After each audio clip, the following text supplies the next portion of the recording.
La boîte à merveilles, une fenêtre sur le Maroc d'antan. Présentation analytique et narrative d'un des livres les plus sensibles de la littérature marocaine francophone. Cet exposé propose une lecture approfondie de la boîte merveille, en reliant le texte à son contexte historique, social et culturel, en déployant des exemples précis et illustrant chaque idée par des images évocatrices. Objectif: permettre au lecteur francophone de comprendre non seulement l'intrigue et les personnages, mais aussi la texture sensorielle, les mécanismes de mémoire et la portée universelle du récit. Couleur d'accent, croisillon 4967-9-4 utilisé tout au long de la mise en page pour souligner titres, citations et éléments structurants. Contexte et auteur, Driss Chraibi, témoin d'une époque. Driss Chraibi, 192 632 007, est un écrivain marocain de langue française dont ses œuvres interrogent la modernité, la tradition et la condition humaine. Publié en 1954, La boîte à merveilles s'inscrit à la croisée de la chronique intime et de la mémoire collective. Chraibi offre une écriture autobiographique transformée en récit d'enfance, explorant les tensions entre héritage culturel et ouverture au monde. Contexte historique, le Maroc des années 192 31 1940, sous protectorat ou se mêle pratiques religieuses populaires, structure familiale patriarcale et première influence modernisatrice. Chraibi témoigne sans phare et avec une distance lucide, rendant le texte à la fois local et universel. Sidi Mohamed, le narrateur enfant, rêve et réalité. Sidi Mohamed 4 une voix et un regard. Les récits est tenu par Sidi Mohamed, qui raconte à la première personne. Son regard d'enfant mêle émerveillement, peur et curiosité. Cette focalisation interne permet d'osciller entre description minutieuse et interprétation magique des événements quotidiens. La boîte comme métaphore, la plus petite que boîte à merveille plus grand que concentre les souvenirs, les objets protecteurs et les peurs secrètes. Elle symbolise la mémoire, l'intimité et le refuge face aux pressions sociales et familiales. Le dispositif narratif rend visible l'intériorité de l'enfant. Rêve et réalité. Chraibi joue des frontières entre réel et imaginaire prodige, saint et présage coexistent avec la faim, la pauvreté et la discipline familiale.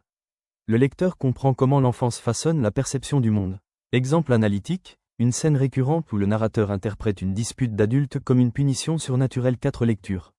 International, il s'agit d'une stratégie pour traduire l'inquiétude enfantine en images accessibles.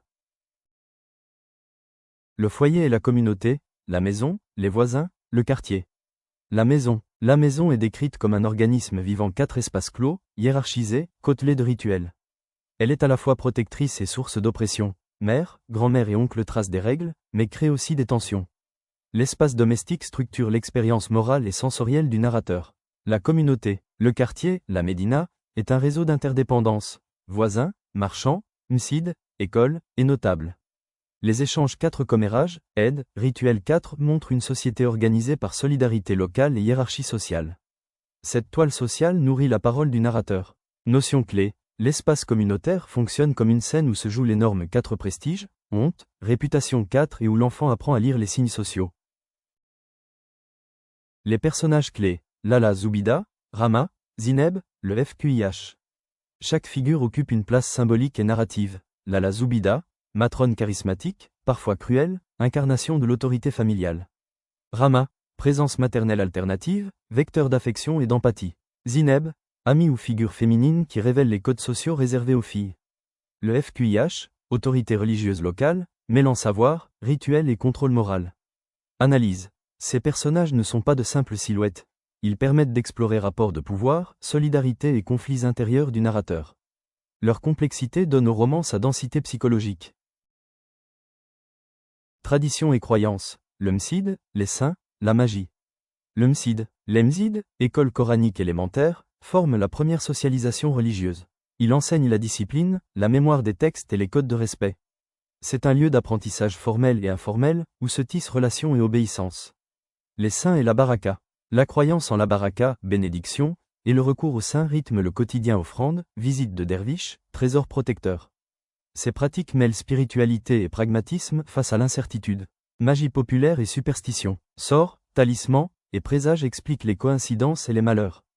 L'enfant, peu habitué aux distinctions rationnelles, irrationnelles, interprète ces signes comme des vérités concrètes, ce qui influence ses réactions et son développement émotionnel. Ces croyances sont présentées sans caricature. Elles montrent comment les sociétés traditionnelles conjuguent sacré et profane pour gérer l'angoisse du quotidien.